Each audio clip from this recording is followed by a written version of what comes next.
On January 6th, the U.S. Capitol was breached by a pro-Trump mob, hoping to stop the certification of the 2020 election. Hours of chaos ensued that ultimately left 4 people dead. Videos captured by journalists and bystanders show how it happened.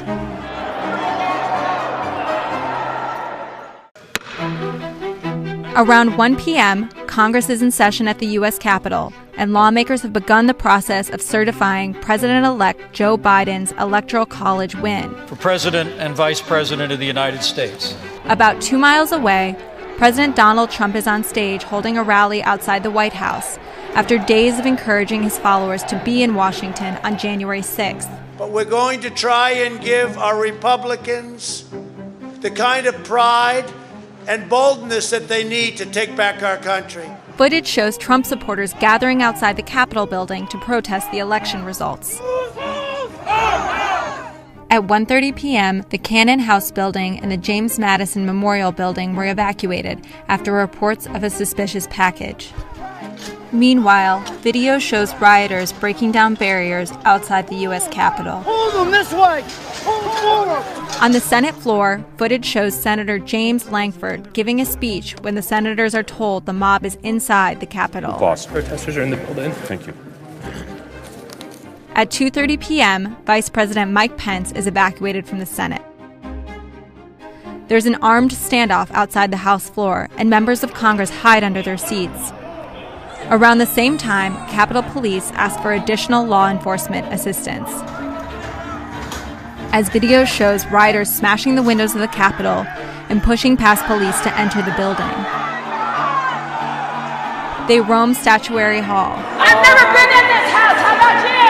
No, you own it! Gain access to the Senate floor, and some even gain entry into House Speaker Nancy Pelosi's office. At 2:48 p.m., the mayor of Washington, D.C., Muriel Bowser, announces a citywide curfew starting at 6 p.m. At 3:13 p.m., Trump tweets, asking rioters to remain peaceful.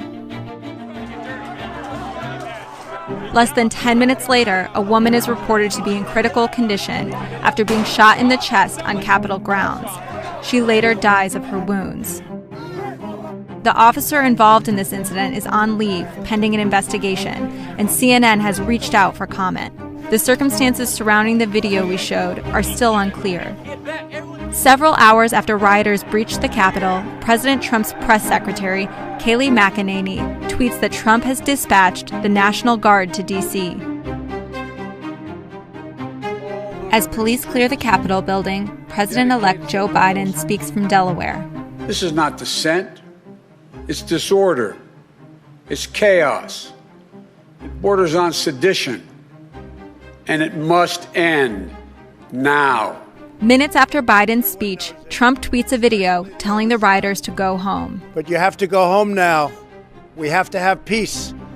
As the 6 p.m. curfew inches closer, rioters are pushed out of the area. We have been shouting, move back. At 6:27 p.m., congressional leaders announce they will proceed with counting.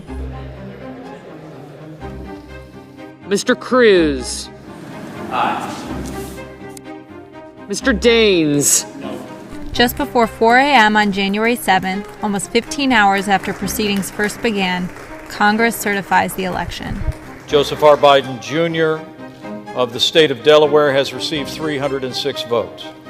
Donald J. Trump of the state of Florida has received 232 votes.